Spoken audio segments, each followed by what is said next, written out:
If you've been dealing with hip impingement or groin pain, you may wonder why your hip flexors feel so darn tight all the time. In this video, I'm going to cover why that is.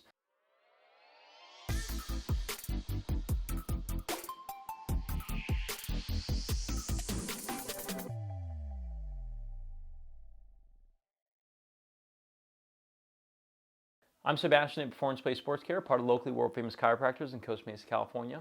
I'm going to show you on a few of these models today why the hip flexors get so darn tight with hip impingement, with cam deformities, with pincers, and so on.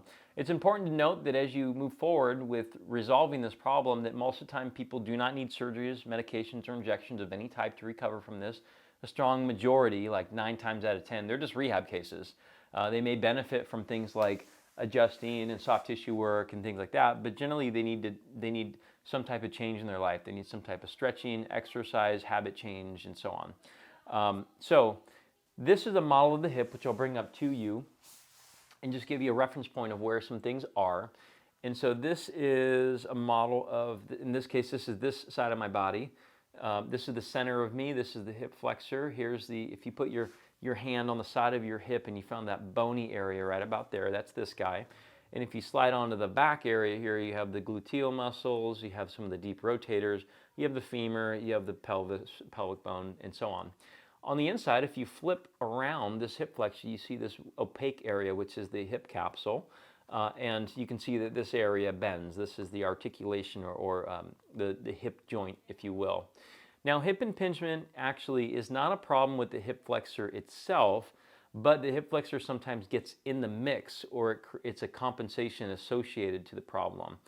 Now, hip impingement, although people may have things like cam deformities or bony changes associated to it, usually, especially people who are under the age of 30, they can respond really well if you just restore the function of the hip.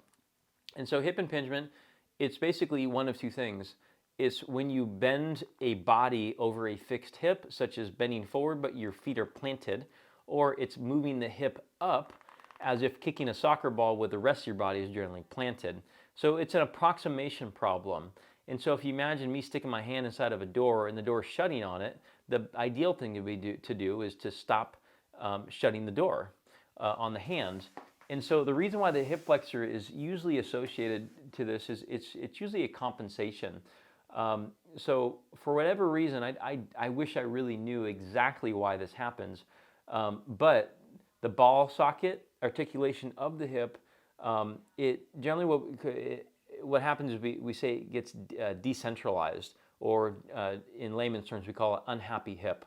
And so if you imagine this is the front of me, and as I start to move the hip up, generally there's normal ball socket mechanics that happen. Now, this has a low probability of pinching because there's movement at the hip that's unobstructed.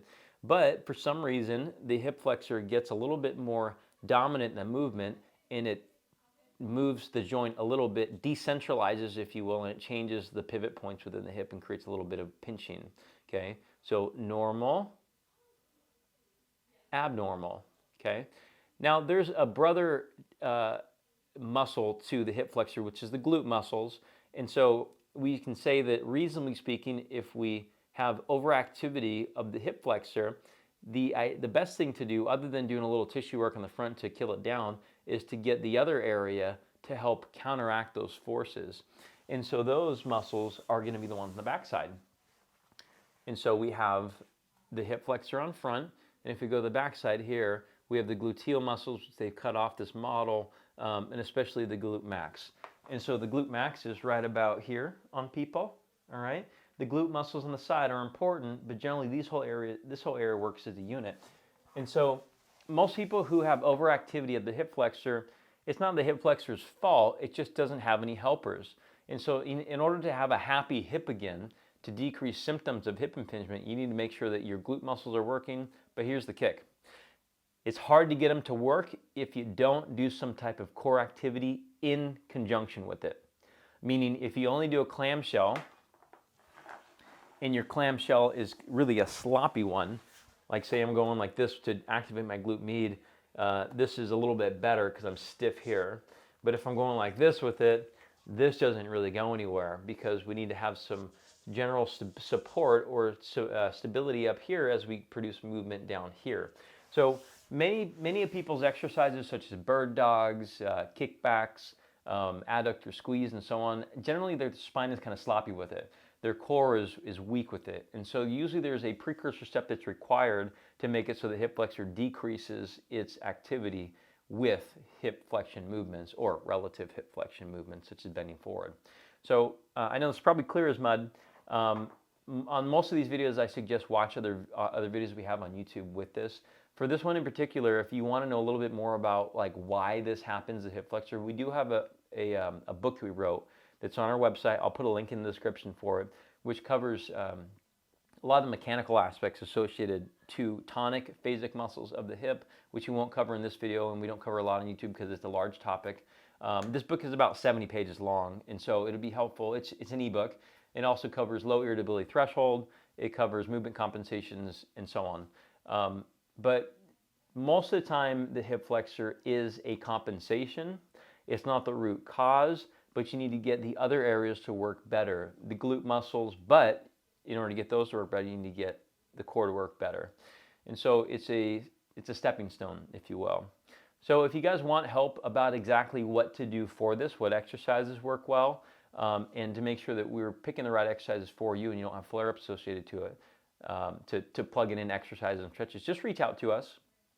We do virtual and in-person services, and we're in Costa Mesa, California. Anytime we see people with these problems, we don't guess, we assess, all right? We're assessing to see which ones work best for you versus guessing, all right?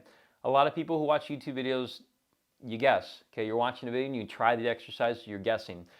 Sometimes you get it right, but sometimes you feel worse. And that's the risk you take if you don't assess. So doing a good, thorough physical examination is super important to figure out what to do and make sure that each exercise is safe for you. So reach out to us. Our link is in the description below. Talk to you soon.